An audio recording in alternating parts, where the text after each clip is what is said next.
છો અને આપના વડે આ દર્શક મિત્રો ઘરે બેઠા આ યાત્રાના દર્શન કરી રહ્યા છે ઘોડાપુર કેડિયારાની માફક, કારણ કે ઈશ્વર એ પરમ સત્ય છે અને સત્યને વધાવવાનો અવસર કેવલ એક જ દિવસ આવે છે.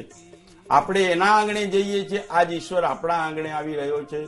ગુજરાતીમાં આપણને એક ભજન પણ છે, શેરી વડાવી સજ કરું ઘરે આવો ને. તો બસ આજ સજ્જતા, જીવનની અંદર સ્વચ્છતા, જીવનની અંદર સુંદરતા, જીવનની અંદર આ બંને જ્યારે આવે ત્યારે ઓટોમેટિક પરમાત્મા આપણને પ્રભુતાના પગલાં પાડે છે. પ્રભુતાના પગલાં આપણે લગ્નની અંદર જ્યારે લગ્ન થતા હોય ત્યારે લોકો પત્રિકામાં લખતા હોય છે કે પ્રભુતામાં પગલાં પડી રહ્યા છે, પરંતુ પ્રભુતા ક્યારે આવી જીવનની અંદર? તો જીવનની અંદર જેમ અત્યારે તમે આપણે ઠાકોરજી એટલે જગન્નાથજી પ્રભુ જે રસ્તા ઉપર પોતે પધારી રહ્યા છે ત્યાં ઓટોમેટિક લોકોને કીધા વગર કહ્યા વગર જે સ્વચ્છતા અભિયાન ચલાવી રહ્યા છે એ સ્વચ્છતા જીવનની અંદર કાયમ રહે, ક્લીન આપણું અમદાવાદ કર્ણાવતી નગર કાયમ રહે. આજના માટે ચોખ્ખાઈ રહે એવું નહીં. જગન્નાથ પ્રભુ મને તમને એ સુદર્શન વડે દ્રષ્ટિ આપી રહ્યા છે કે નિત્ય મારું અમદાવાદ, મારું ગુજરાત, મારું ભારત સદાના માટે સ્વચ્છ રહે, સ્વસ્થ રહે. અને આ બંને વડે આપણા જીવનની અંદર આપણે પ્રભુતામાં પગલાં પાડ્યા. પ્રભુતા એટલે ઈશ્વર મારા અને તમારા આંગણે શેરી સજ્જ થઈ છે, એ શેરીની અંદર પોતે પોતાના પરમાત્મા પ્રભુતાના પગલાં પધારવા માટે અહીંયા પધારી રહ્યા છે. તો પ્રભુતા એટલે શું?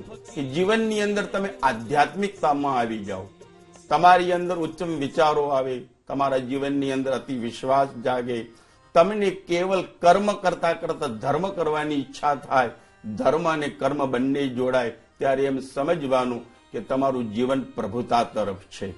એ પ્રભુતાના પગલાં પાડવા માટે ઈશ્વર પ્રતિ વર્ષે અષાઢી બીજના દિવસે આ સંદેશો લઈ અને નગરજનોને રસ્તા ઉપર નિહાળવા માટે નીકળે છે. જે નગરજનો ઈશ્વરને નિહાળવા જાય છે એ જ નાથ પોતાની દીર્ઘ દ્રષ્ટિ વડે આ કર્ણાવતી નગરને નિહાળવા માટે જાય છે. એવો હું મારો એક શુભ સંદેશ દર્શક મિત્રોને આપવા માંગુ છું.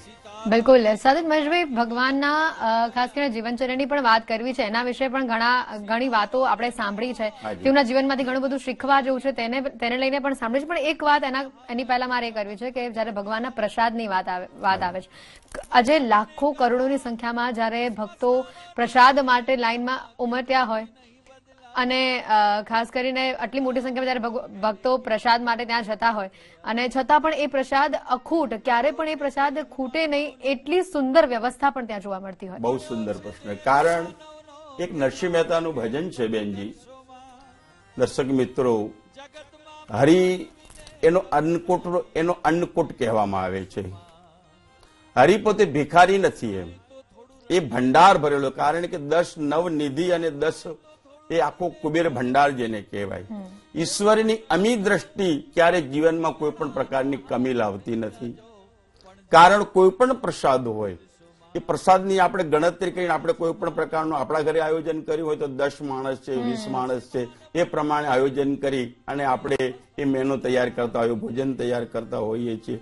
પરંતુ આ રથયાત્રાની અંદર કેટલો પ્રસાદ વિતરણ થશે, કેટલો વધશે, કેટલો ખૂટશે, એ કોઈ પણ પ્રકારની ગણતરી હોતી નથી, હિસાબ હોતો નથી.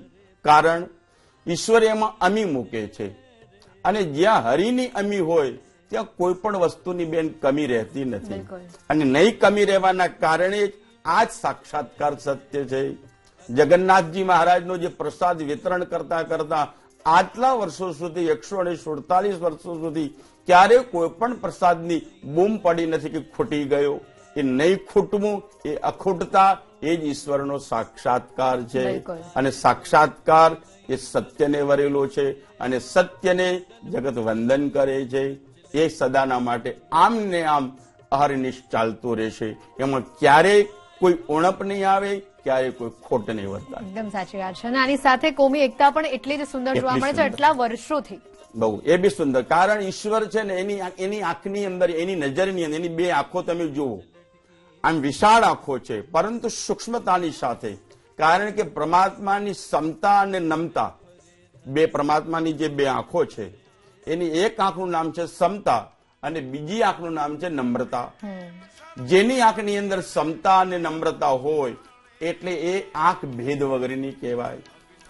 કારણ કે આંખમાં ભેદ દ્રષ્ટિ હોય તો મને આ મારું ને આ તારું દેખાય, પરંતુ ઈશ્વરને એ આંખની અંદર ભેદ નથી. એને જગત પૂર્ણ પોતાનું દેખાય છે. એમાં કોઈ જાતિ ભેદ નથી, એમાં કોઈ આ મારો આ કોઈ તારો નથી. બિલકુલ. હા, બિલકુલ.